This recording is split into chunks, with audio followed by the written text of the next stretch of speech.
I used to believe we had it all. Damon and I were the couple people envied.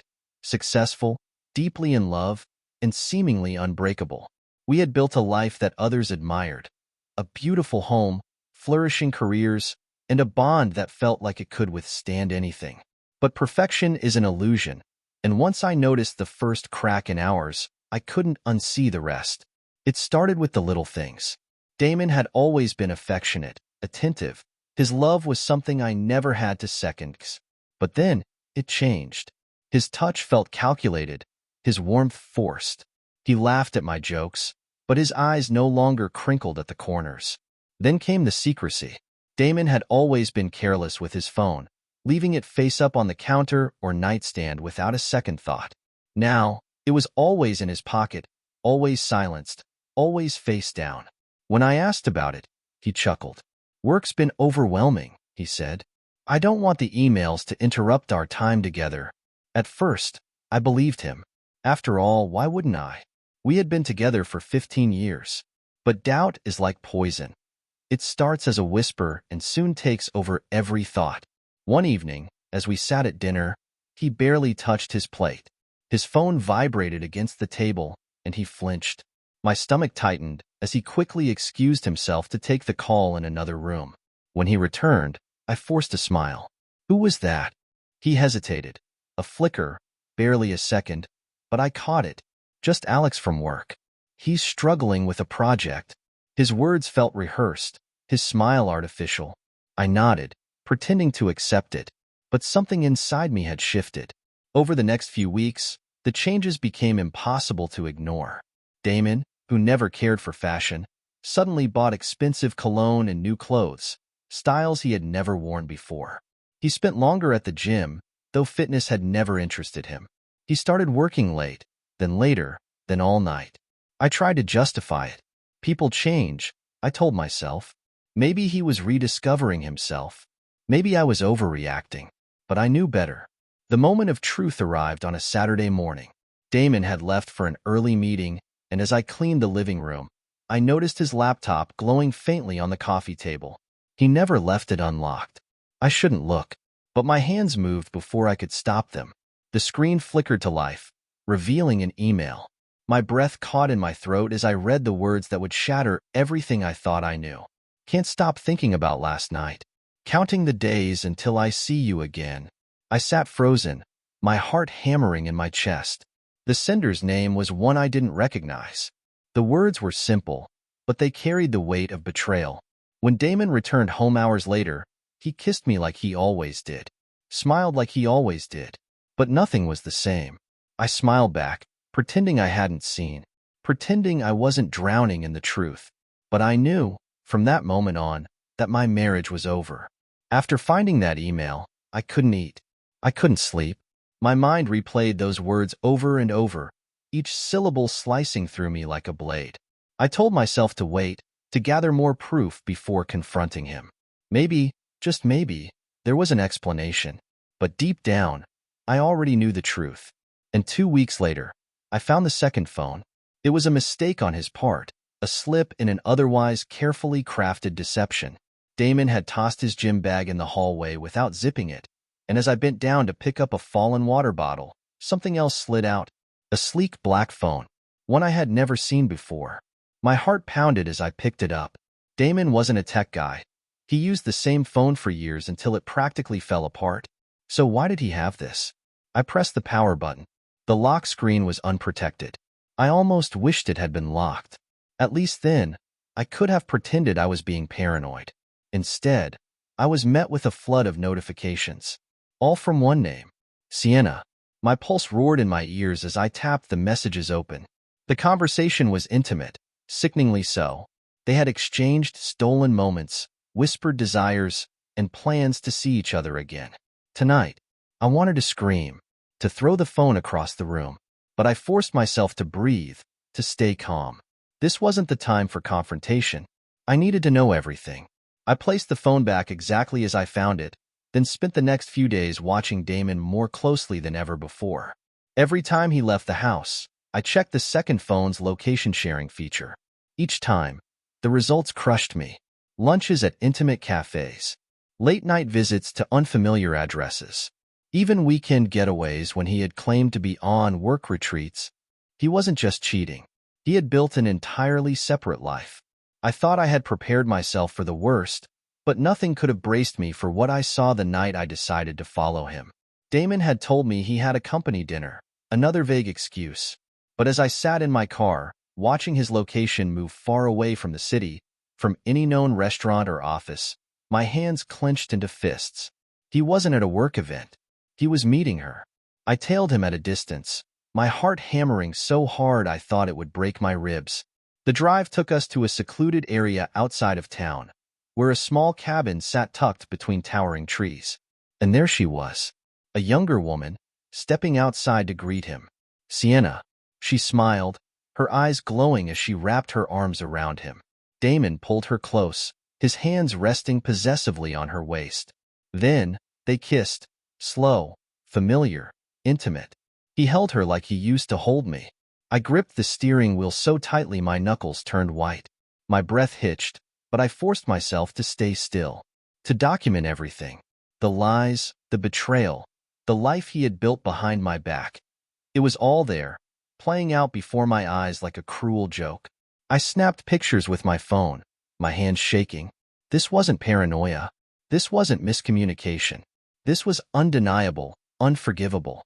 And as I sat there, alone in the dark, watching my husband laugh with another woman, something inside me hardened.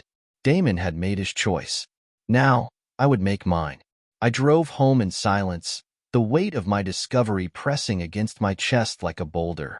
I had always imagined betrayal would come with chaos, with screaming matches, broken dishes, a confrontation so explosive it left scars. But no, this was colder, sharper, final. By the time I reached home, I had made a decision. I wouldn't yell. I wouldn't let my emotions get the best of me. Damon had hidden his betrayal behind calm, calculated lies. I would dismantle it with the same precision. The next morning, I woke with a strange sense of clarity. I had spent the night combing through my next steps, my plan forming like puzzle pieces snapping into place. The first move? A lawyer. I sat in a sleek office across from a woman named Celeste, a no-nonsense divorce attorney with sharp eyes and an even sharper mind. As I laid out the evidence, the emails, the second phone, the photos from the cabin, she listened without interruption. When I finished, she folded her hands. "This is airtight," she said. "If you want out, we can make this happen. Fast." I nodded, but the weight of the moment still hit me. I wasn't just ending a marriage. I was unraveling 15 years of my life. "What's the next step?" I asked, my voice steady. Celeste's eyes didn't waver. "We file. Then, you decide how you want to confront him." I already knew. Over the next week, I prepared. I removed Damon's name from our shared accounts, secured important documents, and began shifting assets under my own control. Every move was meticulous, a counter to every deception he had spun. And finally, the day arrived. Damon came home late, as usual. His face was relaxed, his movements casual, because he still believed he was fooling me. I sat in the living room, waiting. An envelope rested on the coffee table between us. "We need to talk." He paused, keys still in hand. "What's wrong?" I gestured to the couch. "Sit." The moment he did, I slid the envelope forward. He hesitated before opening it. His face remained unreadable until his eyes landed on the photos. The cabin, the embrace, the kiss. His fingers tightened around the paper. A muscle in his jaw twitched. "Where did you get these?" I leaned forward, meeting his gaze. "Does it matter?" For the first time, I saw panic flicker across his face. Not guilt, fear. "This isn't," he started, but I cut him off. "Don't lie to me." He exhaled sharply, setting the papers down as if they burned him. "It didn't mean anything," he muttered. "It was just a mistake." I let out a cold laugh. "A mistake?" I repeated. "Was it a mistake every time you texted her? Every time you snuck away to see her? Was it a mistake when you held her the way you used to hold me?" Damon rubbed a hand over his face. "I didn't mean to hurt you." "But you did," I said, my voice steady. "And now, you'll face the consequences." I reached into the envelope again, this time pulling out the divorce papers. His face went pale. Wait, you're serious? I slid the documents in front of him. I already filed. For the first time, true realization dawned in his eyes. His control over the situation was slipping through his fingers, and he knew it. We can fix this, he tried. I'll end it. I'll do whatever it takes. I shook my head. It's already over, Damon. You just didn't notice. He stared at me, searching for something. Remorse, regret, a way back. But I had nothing left to give him. I stood, my voice calm, final. I want you out by the end of the week. And for the first time in our 15 years together, Damon had no more lies left to tell. Damon didn't leave immediately. At first, he tried to argue, tried to convince me that we could work through it, that 15 years couldn't just end like this. Like this. As if it had ended only because I had found out. As if it hadn't been unraveling the moment he touched another woman, whispered to her in the dark, built a second life behind my back. I didn't engage in his desperate explanations. I refused to let him twist the truth into something convenient for himself. Instead, I laid out the facts, one by one. I know about the second phone. His face paled. I know about the nights you weren't working late. I know about the cabin. I know about Sienna. He opened his mouth, but I held up my hand. And I don't care why you did it. I don't care if you were confused or lost or whatever excuse you're about to throw at me. You made your choices, and now you will live with them. He fell silent. I had never seen him so still before. Damon had spent years being confident, in control, at work, in social settings, even in our marriage. But now, all of that was slipping through his fingers, and he had no way to stop it. By the end of the week, he was gone. The house felt different without him. At first, it was suffocating. The silence pressed down on me, the echoes of our past life embedded in the walls. I would wake up in the middle of the night, expecting to hear his breathing beside me. I would reach for my phone, almost instinctively wanting to text him about something meaningless. And then I would remember. He wasn't my husband anymore. The Damon I had loved, the man I had built a life with, he didn't exist. The man in his place was someone else, a stranger who had spent months lying to me, betraying me, living a life I hadn't been a part of. So I started rebuilding. The first thing I did was erase him. I took down our framed photos, packed away his clothes, removed every trace of him from the house. It wasn't about revenge. It was about freedom. With every picture I took off the wall, I felt lighter. With every one of his belongings I boxed up, I reclaimed a part of myself. Then, I changed the locks. Not just on the doors, but in my mind, in my heart.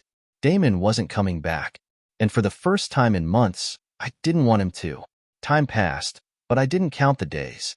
There was no single moment where I suddenly got over Damon's betrayal. Healing wasn't a straight path. It was messy, slow, and full of unexpected triggers.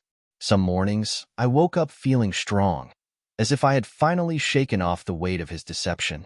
Other nights, I caught myself staring at the empty side of the bed, remembering what it felt like when I still believed in us. But here's the thing about pain. It doesn't last forever. It lingers. It fades. And eventually, it stops defining you. I found new routines. I started running again, pushing my body to exhaustion so my mind wouldn't wander to places it didn't belong. I spent more time with friends, people I had unknowingly distanced myself from during my marriage. They welcomed me back without question, as if they had been waiting for me to return to myself. And then, one afternoon, I met someone new.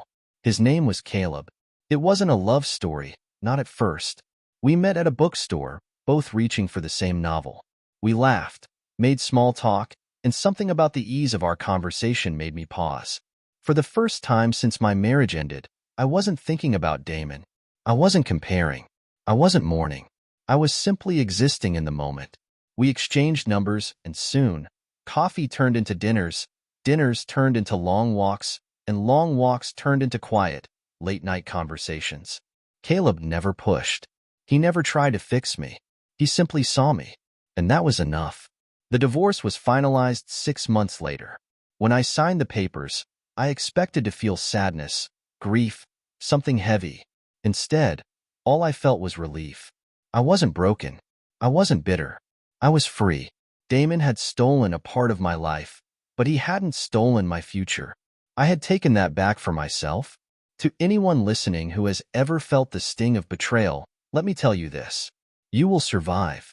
You will heal. And one day, you will wake up and realize that the person who hurt you no longer holds any power over you. That day? That's the day you truly win.